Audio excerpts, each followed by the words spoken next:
All right, keep your place in Genesis 12 and turn to Luke chapter 8. Luke chapter 8.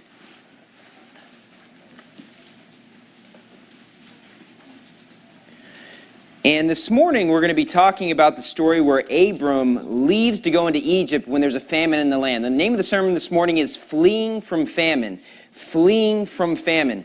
Basically what you see with Abram in this story is he makes a very poor decision spiritually for a financial reason. Once there's a famine, he decides to go to a wicked area to live. He's not doing it for spiritual reasons. He's doing it because he's thinking about money. He's worried about his finances. Look at Luke chapter 8, verse 14. And this is the famous parable of the sower, and this is the third group of people here. And these are saved people. But look what it says in Luke 8:14.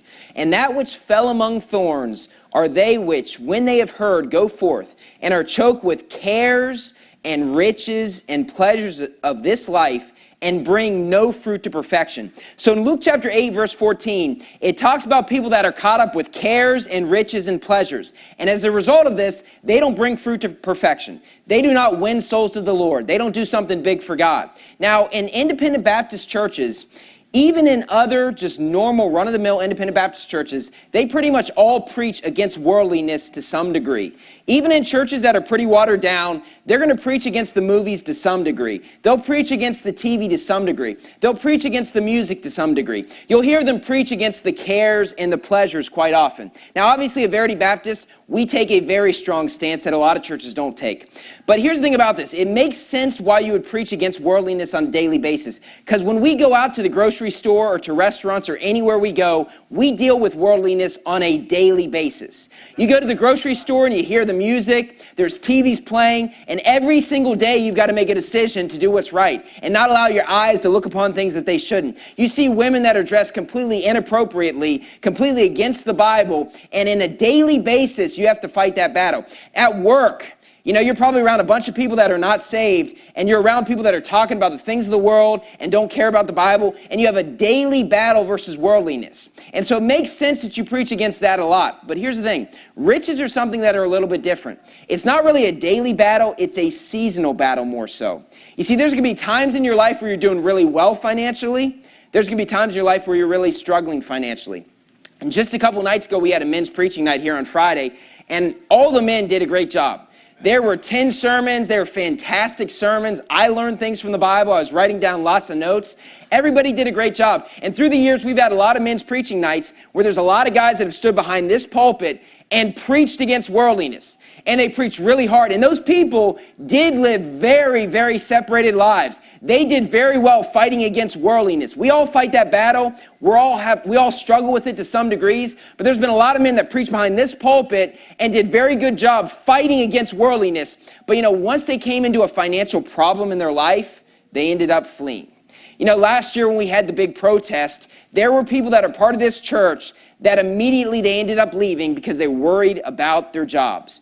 People that live very, very separated lives, but once they had to worry about the riches of this world, it struck them down. And quite honestly, I think I've learned over the years that even more so than the cares and pleasures of this life, it seems like money is what really strikes down a lot of mighty soul winners. I could even look at myself and say, you know, if I ended up backsliding on God one day, it probably wouldn't be because I wanted to start watching lots of TV and things like that. It would probably be because of money. It would probably be because I wasn't trusting God enough. I came to a famine in my life and I didn't have enough faith. And here's the thing, no matter how much money you have, you're going to have times in your life where you go through famines. You have times in your life where you're abounding and times in your life when you're abased. And I want to help prepare you this morning for that situation. Because you might be doing very well financially right now, but there might come a time where you start to struggle.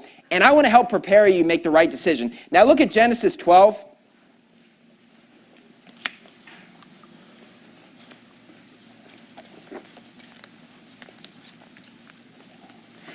In Genesis chapter 12, let's look at verse number 10.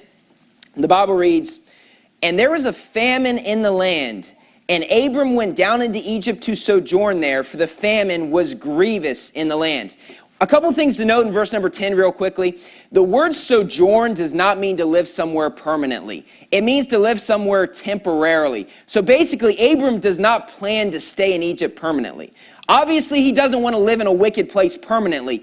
he's planning to make a temporary move. It's like if somebody graduates college and they want to stay. If you graduate from West Virginia University, I had a lot of friends. They wanted to live there. They couldn't find a job there. So they moved somewhere else for like 3, 4, 5 years to get experience, and then they plan to come back.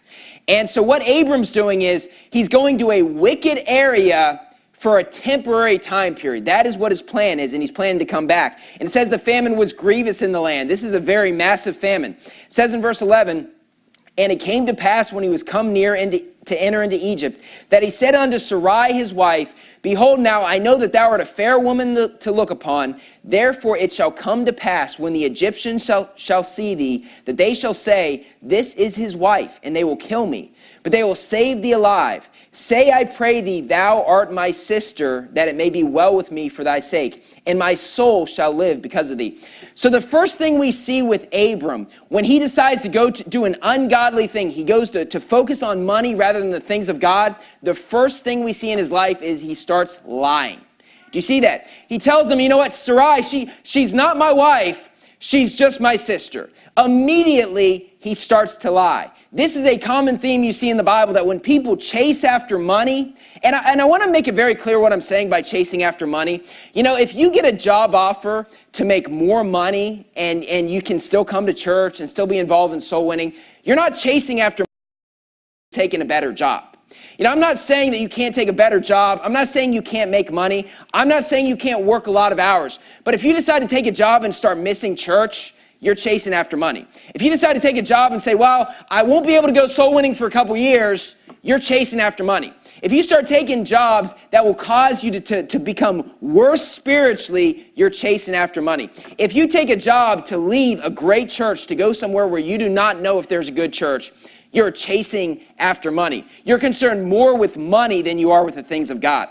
And what we see with Abram is he is more concerned about money here. He is chasing after money. And immediately you see that he starts to lie. Turn to Acts chapter 5.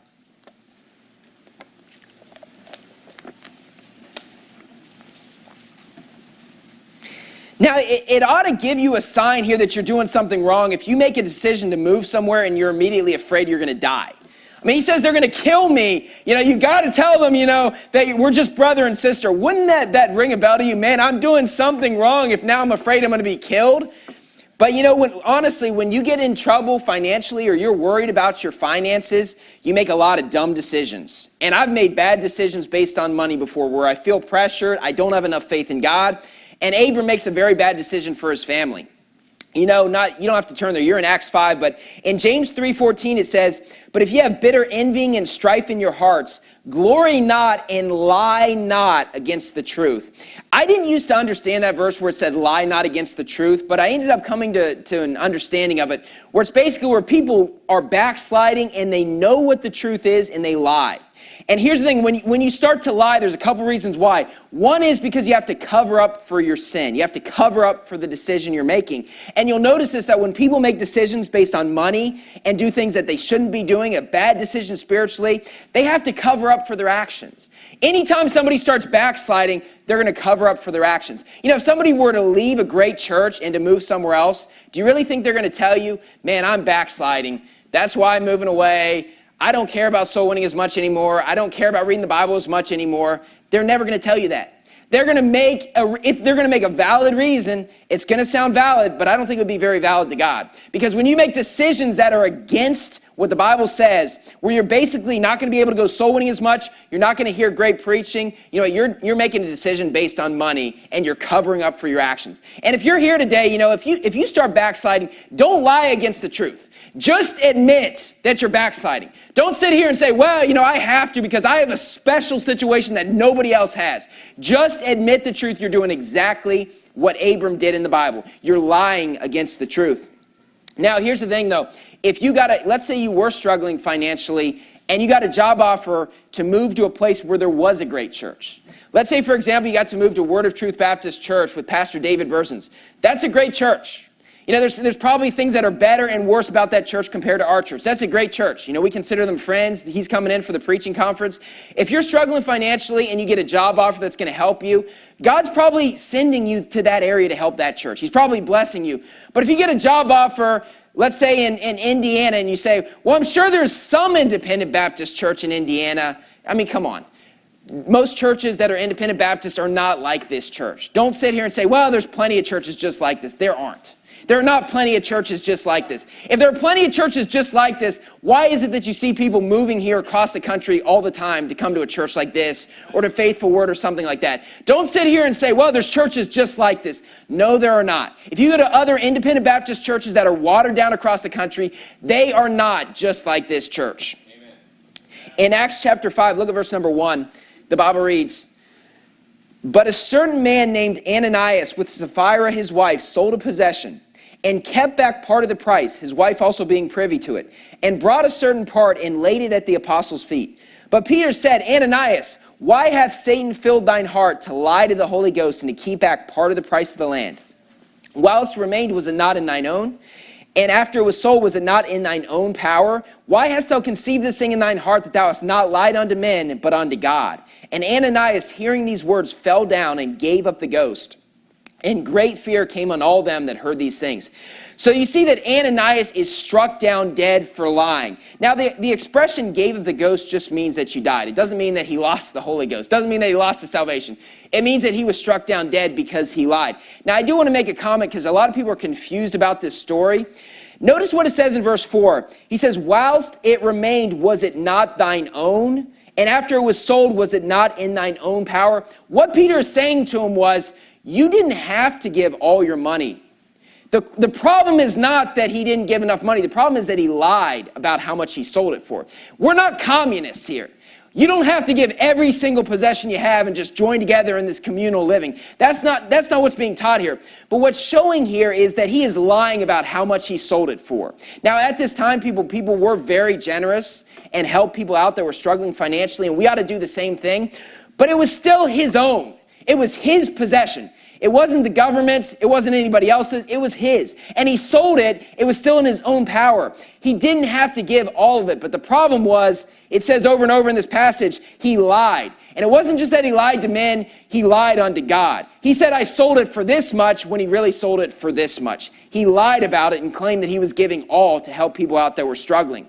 And so what you notice is this. When people make decisions based on money, where they're not that generous or they're chasing after money, they will lie about the decision that they made. They are covering up for the actions that they chose. Now turn to Proverbs chapter 6.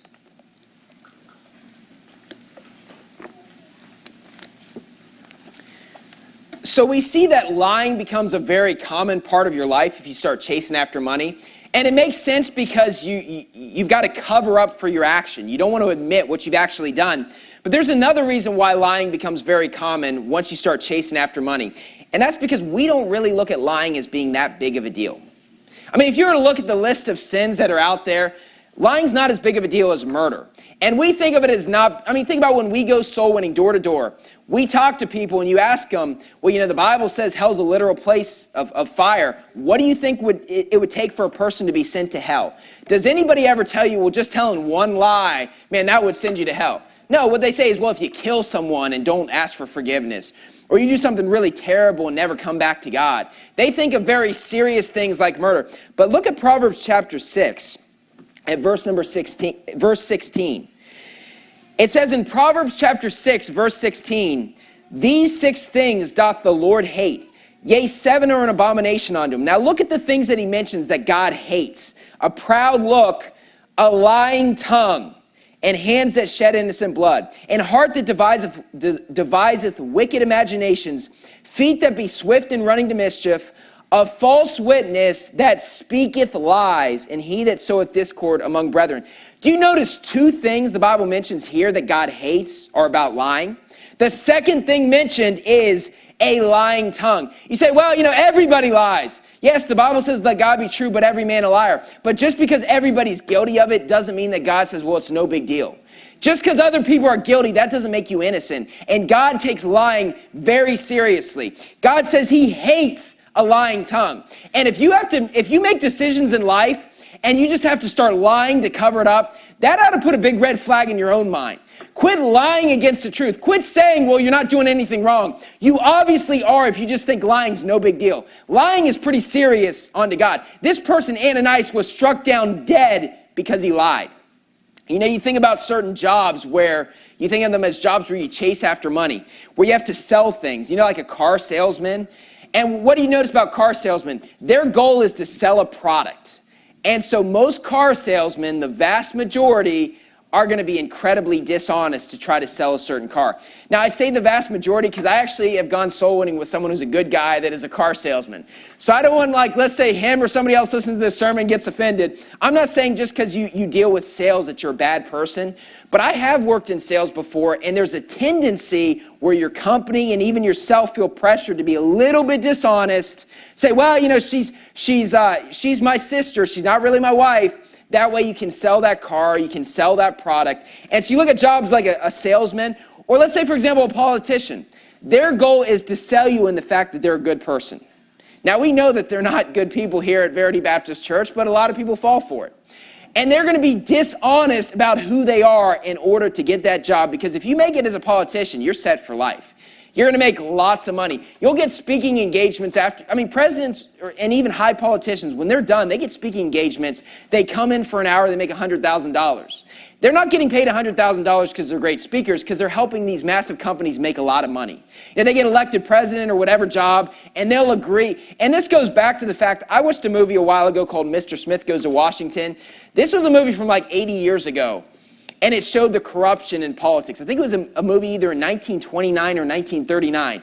It was a really old Jimmy Stewart movie, and they show you the corruption in politics even back then, about how people will be dishonest to help people out so they can make money. It's always existed in politics, and it certainly exists today.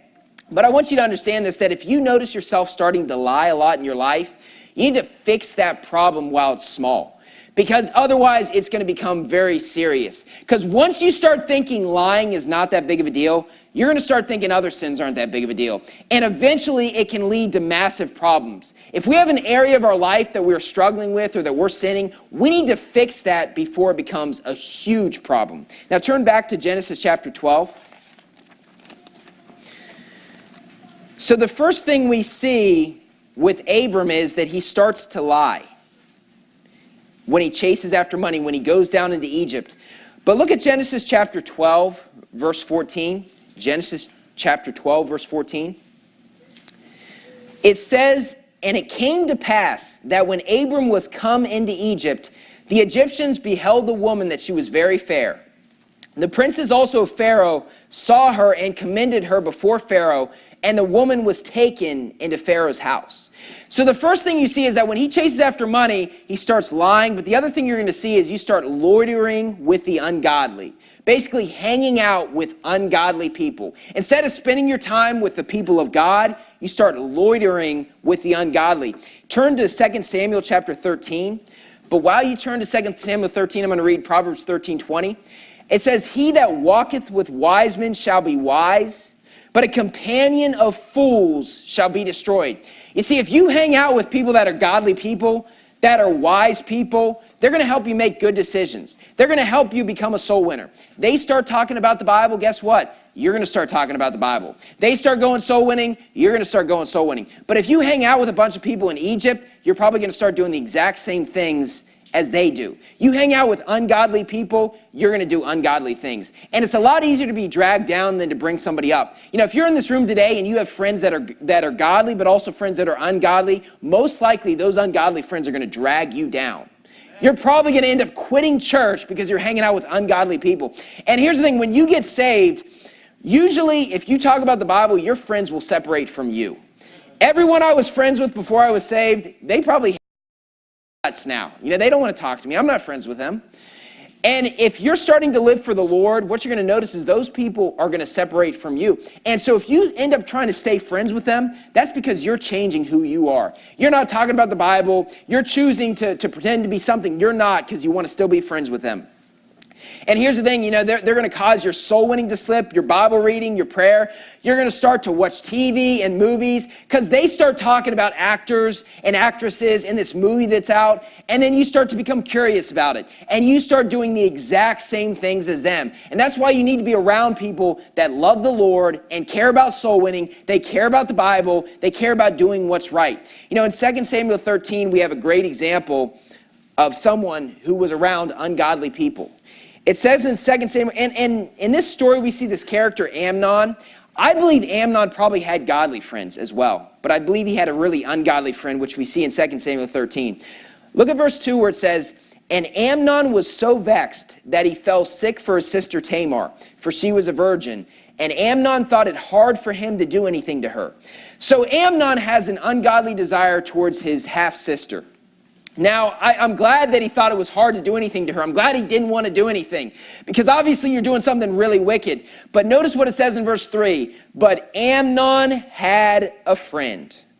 Amnon had a friend whose name was Jonadab, the son of Shimei, David's brother. And Jonadab was a very subtle man. And he said unto him, "Why art thou, being the king's son, lean from day to day? Wilt thou not tell me?" And Amnon said unto him, "I love Tamar, my brother Absalom's sister." And Jonadab said unto him, "Lay thee down on thy bed, and make thyself sick. And when thy father cometh to see thee, say unto him, I pray thee, let my sister Tamar come, and give me meat, and dress the meat in my sight, that I may see it, and eat it at her hand."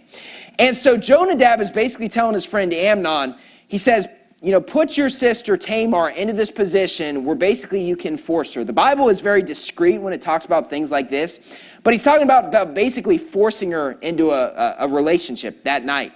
This is an extremely, extremely wicked sin. And here's the thing, when you're around ungodly people, they might make a lot of suggestions and you can turn it down 9 times out of 10, but that one time you listen to them, that one time you take bad advice, it could destroy your life, which it does to Amnon here. And here's the thing about this. When we start backsliding in our lives, we like to take advice that is bad advice because we want to do what's wrong.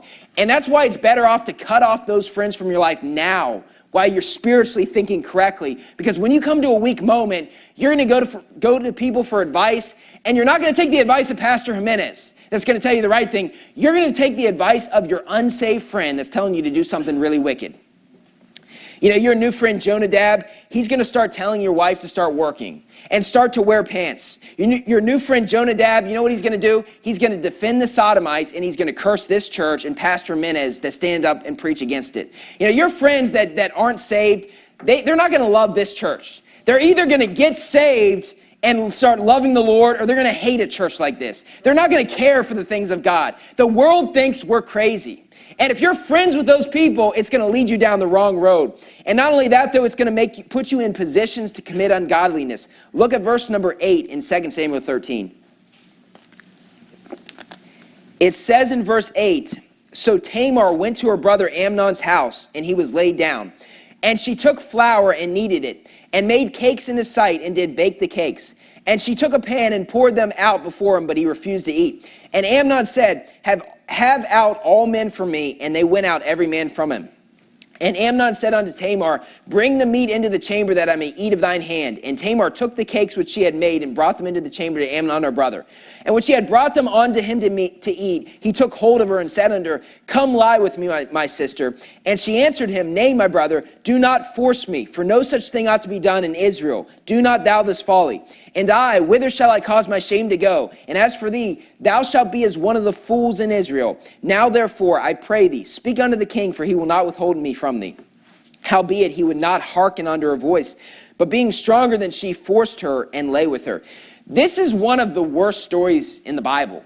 And it's in the Bible to teach us a lot of different things. One, it shows us what happens when you hang out with ungodly people. But another thing that it shows you is this, that if you're not married to someone of the opposite gender, you should not be in a room with them alone.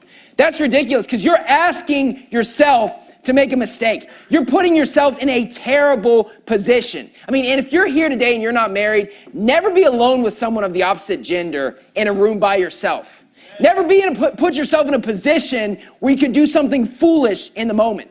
Because we have a sinful flesh that is willing to make bad decisions. And if you're in this position, it doesn't matter how much you go soul winning. It doesn't matter how righteous you are. You might end up doing something really stupid like Amnon and destroying the lives of both of you.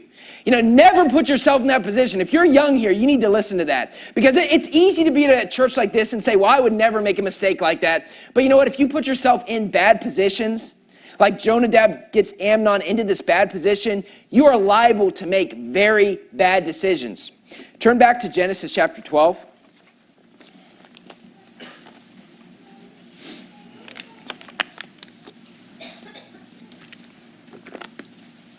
So the first thing we see with this story of Abram is he starts lying.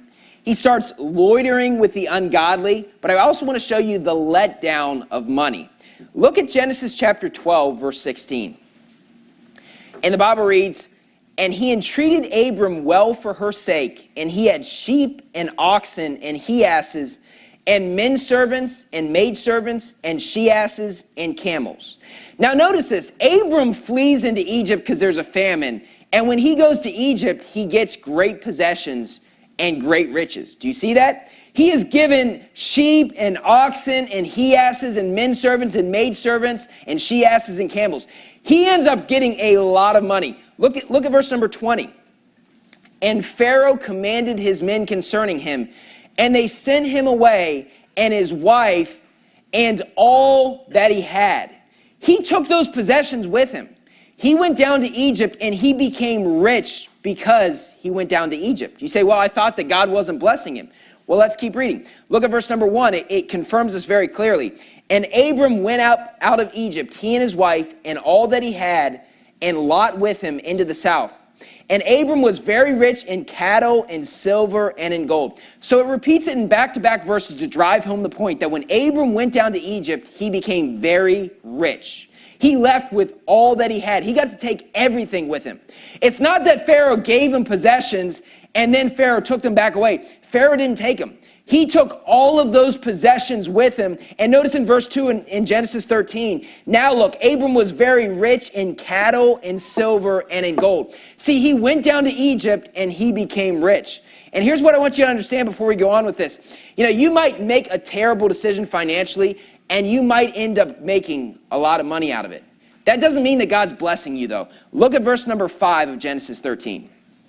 And Lot also, which went with Abram, had flocks and herds and tents. And the land was not able to bear them that they might dwell together. For their substance was great, so that they could not dwell together. And there was a strife between the herdmen of Abram's cattle and the herdmen of Lot's cattle. And the Canaanite and the Perizzite dwelled then in the land.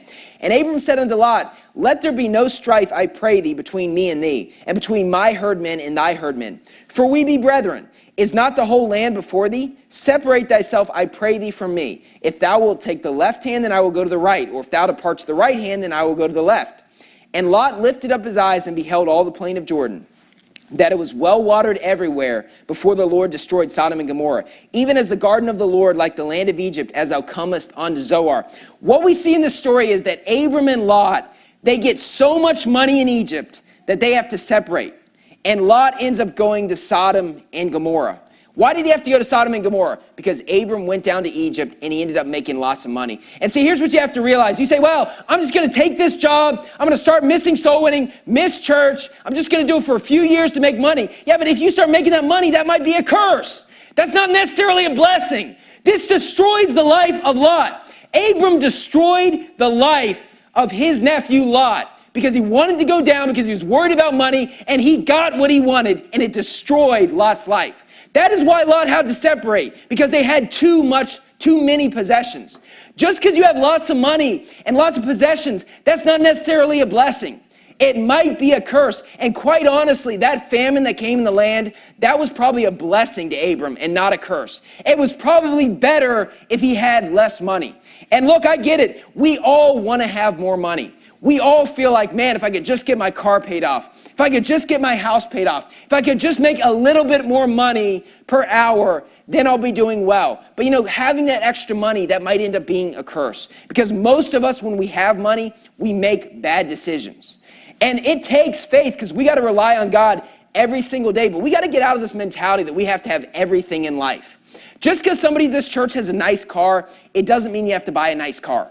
Just because somebody in this church has a nice house, it doesn't mean that you have to buy a nice house. We should be happy with what God's provided us. Everybody here, you have food, you have clothing, you have a place to stay. God has provided you with those things. We need to get out of this mentality that I need to make more money, because Abram got exactly what he wanted, and Lot has to end up going into Sodom and Gomorrah, which we saw his whole life was destroyed as a result of that. Turn to Genesis chapter 16.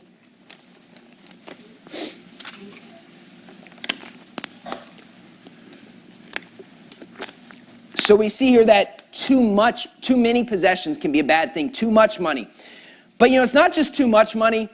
When you start making money, you might start making bad decisions and get certain possessions that are very bad for you. Look at Genesis chapter 16, verse 1. Now Sarai, Abram's wife, bare him no children, and she had an handmaid, an Egyptian, whose name was Hagar. Now I want to ask you this question. Where did Hagar come from? She came from Egypt, right? We know the story with Hagar, how he has, Abram ends up having a child, Ishmael. This possession, Hagar, it came from going into Egypt. He left because he was struggling financially. He goes into Egypt. He becomes rich, has lots of possessions. That causes Lot to have to go to Sodom and Gomorrah. And he also gets Hagar, that possession, and we know what ends up happening. If you get lots of money, honestly, most of us in this room, it's probably best if we don't have a lot of money. That's the truth. Most of us in this room, if we had money, it would destroy our lives. Now, all of us think that if we had money, it would help. All of us say, well, I would never make bad decisions with money, even though in the Bible you see people make bad decisions all the time.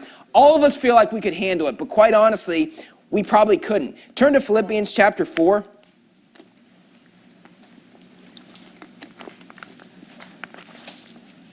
And the Bible actually speaks of this, that a lot of people do not know how to abound. A lot of people don't know how to do well with money. And we see this in Philippians chapter 4.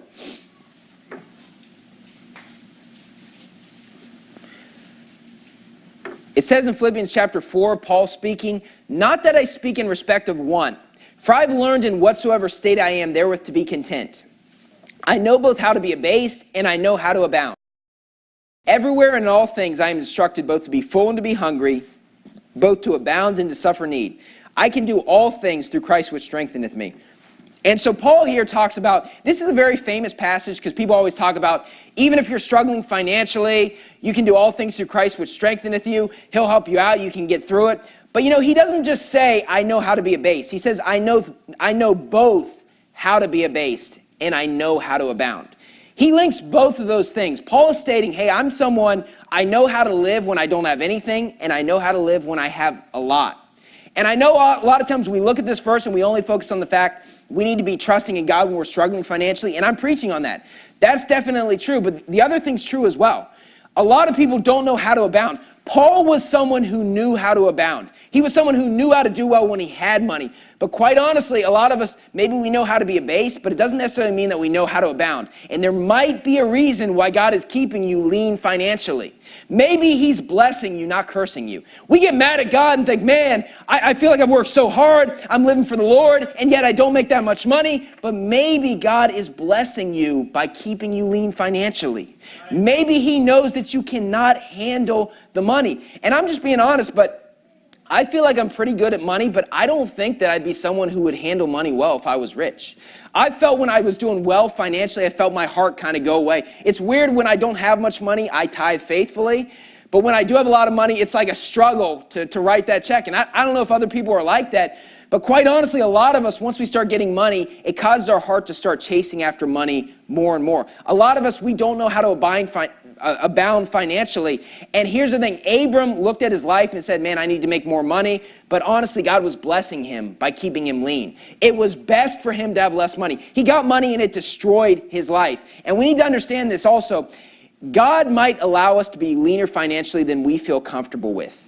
All of us, we want to have a little bit more money, but God might be more comfortable with you having a little bit less money. And in America, none of us are really poor, because you go around the world and there are a lot of poor people there. There are people that are struggling to survive. When I was in Guyana, quite honestly, most of those houses are so run down. Nobody in this room would even probably be willing to live in those houses.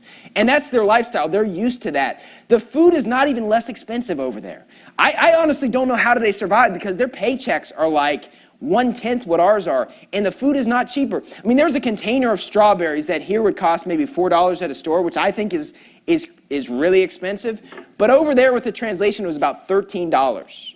It's like $1 per strawberry, because the translation is about, I think, 209 to 1, and it was like $2,800. It was around $13, like $1 a strawberry. That's the sort of thing that they would probably spend. It would be like a once-a-year thing. It's your birthday, you like strawberries, and you save up the entire year to bless your child by giving them a small pack of strawberries. I mean, this is reality. There's a lot of countries that are, and I've seen it, there's a lot of countries that are very, very poor. It was a very rundown country in Guyana. But you know what? Those people, they still have food to eat. They still have clothing, and they still have enough to survive. We in America, quite honestly, we are abounding compared to other people. We feel like, man, I got to be able to go to Starbucks every single day. I got to be able to go to nice restaurants every single week. I got to be able to do this and do that. But quite honestly, those are things that aren't a necessity. If you have money and you're able to do it, there's nothing wrong with that. But if you don't have money, we just need to be able to handle that. We need to realize that if you have food to eat and a place to stay and clothing, that's fine. It doesn't matter if other people are richer than you, except the fact that you're lean financially. And here's the thing, I talked about earlier how we go through seasons of struggling financially and doing well. There are people in this room that are doing very well financially, but if you knew their stories, there was a time where they were very abased. They were struggling financially, and they did stay faithful to God when they were struggling. And quite honestly, a lot of us, once we start struggling or once we get too much money, our heart goes away. We need to realize that we're going to go through seasons. We need to prepare for this today. Turn back to Genesis 19.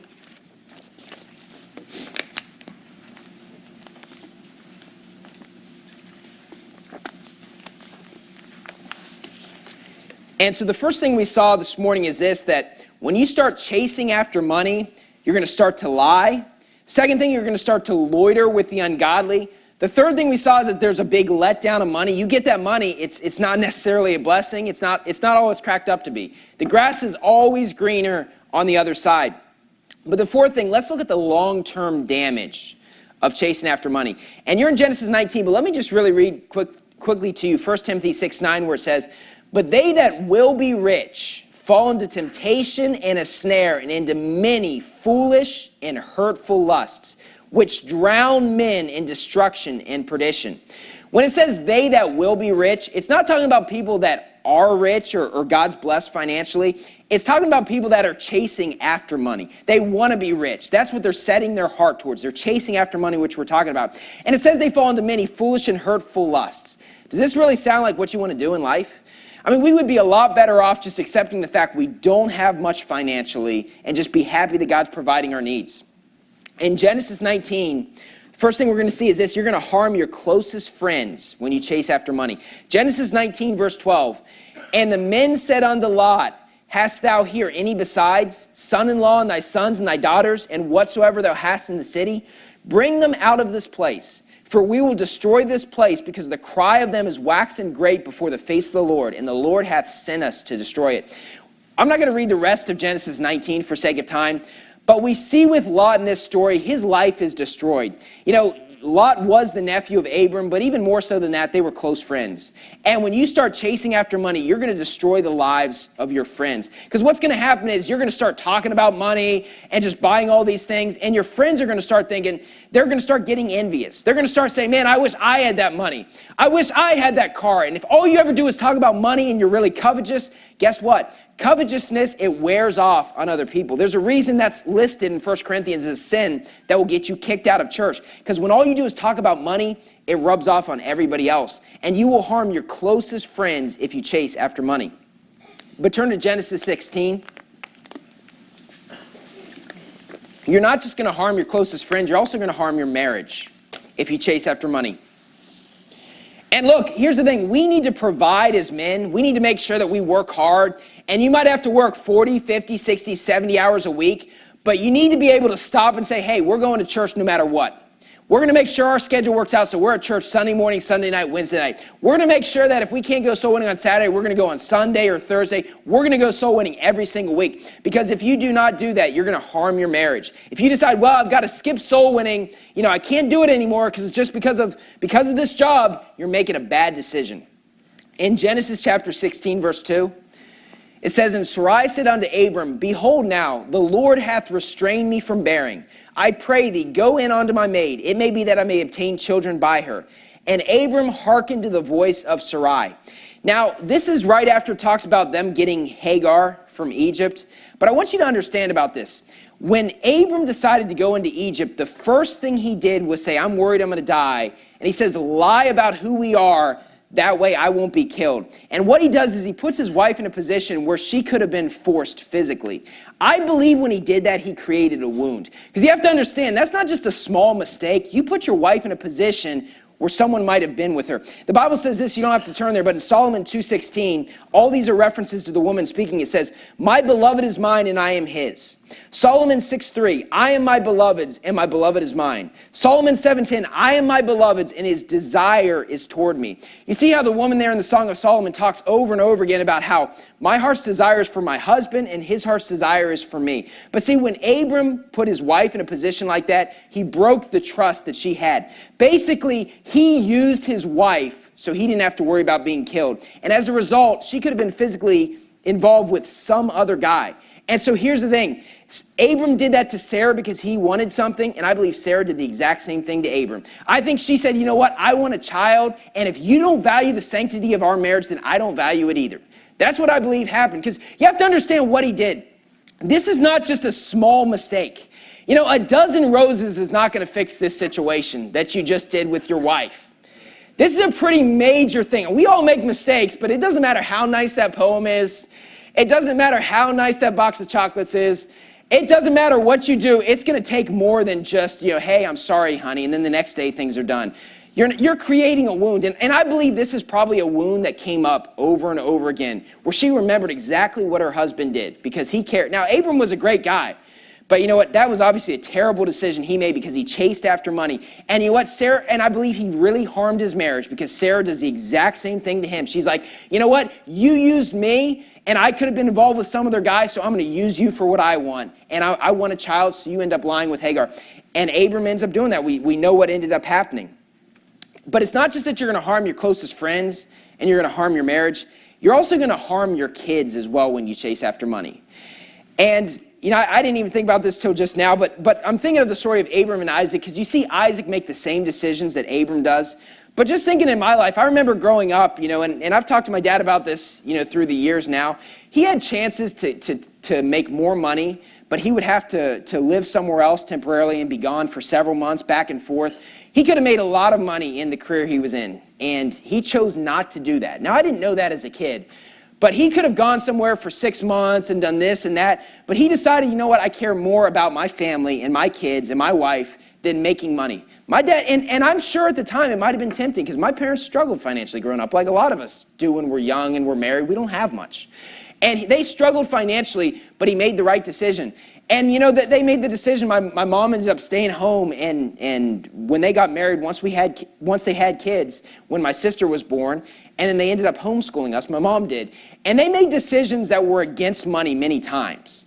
And quite honestly, though, if they had made the decisions instead to chase after money like they could have, they would have harmed the relationship we had. I talk to my parents several times every week. I know they live in a different state, but I am close to my parents.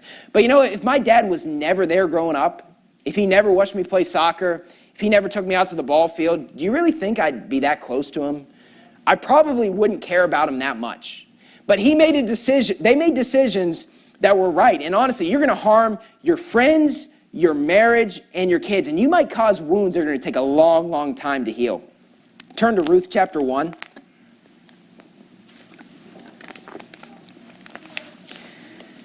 So we saw 4 things this morning that happen when you start chasing after money. We specifically see with Abram. One is you start to lie. The second thing is you start to loiter or hang out with the ungodly. The third thing is we see a major letdown of money. And the fourth thing is we see a long-term damage. But here's the thing about this. This is not just something that comes up once in the Bible. You see this pop up a lot in the Bible. In Ruth chapter 1, look at verse number 1. It says, "Now it came to pass in the days when the judges ruled that there was a famine in the land. And a certain man of Bethlehem, Judah, went to sojourn in the country of Moab, he and his wife and his 2 sons." Do you notice the exact same thing that Abram did in Genesis 12? And you have to understand, though, about Elimelech in this story. Elimelech was Bethlehem, Judah. He knew the story of Abram. He knew exactly what happened with Abram when he chased after money. He knew that story very well. And if you're here today, let's say you didn't know that story of Genesis 12 and the problems it can cause. You do know that story now. You saw what happened with Abram. You saw the problems that resulted. We're talking pretty serious things. His best friend Lot ends up losing everything. His wife ends up being killed. His daughters end up having a relationship. This is where we get Moab from, is because Lot's daughter got him drunk and had a relationship with him. I mean, crazy things as a result of chasing after money. Many foolish and hurtful lusts. And Elimelech knew this full well, but he still decides to go to the country of Moab. And I want you to understand that when you chase after money and decide, I'm going to do something that is not a godly thing, it's not a spiritual thing, but it's a good thing financially, you're pretty much playing Russian roulette with your life. Your odds of, the game Russian roulette that drunk people play where they have like one bullet and they just randomly turn the revolver and pull the trigger? People that do that are insane. If you don't know that, then praise the Lord. People do that when they're drunk and they do really stupid things. But here's the thing, they play that game, there's a 1 in 6 chance that they're gonna kill themselves. But when you do this with money and you choose to do ungodly things, there's like 5 bullets in that chamber. There's like 5.5. Your chances of surviving and end up becoming really spiritual and still living for the Lord, they are so minute. It is very unlikely that you're going to end up making it out. We see here the story with Elimelech, and Elimelech didn't make it. Look at verse 2. "And the name of the man was Elimelech, and the name of his wife Naomi. And the name of his 2 sons, Mahlon and Chilion, Ephrathites of Bethlehem, Judah. And they came into the country of Moab and continued there. And Elimelech, Naomi's husband, died, and she was left and her 2 sons. And they took them wives of the women of Moab. The name of the one was Orpah, and the name of the other Ruth. And they dwelled there about 10 years. And Mahlon and Chilion died also, both of them, and the woman was left of her 2 sons and her husband. This man Elimelech decides to move to Moab, which is a very wicked area in the Bible. Because there's a famine in the land, just like Abram went to Egypt when there was a famine in the land. What ends up happening? Elimelech ends up dying and his 2 sons die. There's a reason why. God is showing us that when you chase after money, you're going to destroy your life. Look down at verse number 19. Look at what his wife says here. And it says in verse 19, "So they 2 went until they came to Bethlehem. And it came to pass when they were come to Bethlehem that all the city was moved about them. And they said, 'Is this Naomi?' And she said unto them, 'Call me not Naomi, call me Mara, for the Almighty hath dealt very bitterly with me. I went out full, and the Lord hath brought me home again empty. Why then call ye me Naomi, seeing the Lord hath testified against me, and the Almighty hath afflicted me?'" In verse 21, she is not blaming God, but she's just stating as a matter of fact, I had everything I needed, even when we were poor in Bethlehem, Judah. But I chose to go to Moab. We chose to go to Moab to get a little bit more money. Now, I don't really believe it's her fault, because I think there's a reason why the husband was struck down and the sons, and she wasn't. But it took something pretty extreme to get her back into the will of God, her husband dying and her sons. Now, if you start chasing after money, I hope that doesn't happen to you. We've had people at this church that have left, and it's been largely due to money, and there are people I pray for every single week. And I hope something like this doesn't happen. But do you realize how an extreme of thing God is willing to do to get someone back in the will of God? To have their husband die, to have their sons die. And if you start chasing after money, anyway, there's lots of people in here that have struggled financially and have had times where they thought about, man, maybe I need to move to make better money. I don't know if I can do it. But if you make that decision, you're making a very risky decision. And you might say this, well, Brother Stucky, I don't think this is an accurate comparison. You might say, if I left, Verity Baptist Church to go to some other state where there's a church, I don't think that's an accurate comparison, you say. Well, here's what I want you to understand, that if you leave to go to some other, here's what you need to understand, that right now, we already live in Egypt. We already live in Moab. We don't live in a godly area. You say, I don't think this is the right comparison because you're not leaving somewhere godly to go to somewhere ungodly. We already live in an ungodly place. Anywhere in the world right now is ungodly.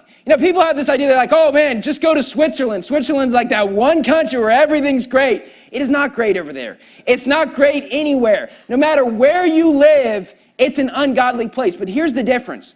At Verity Baptist Church or at other like-minded churches, you have a refuge from Egypt when you come here Sunday morning.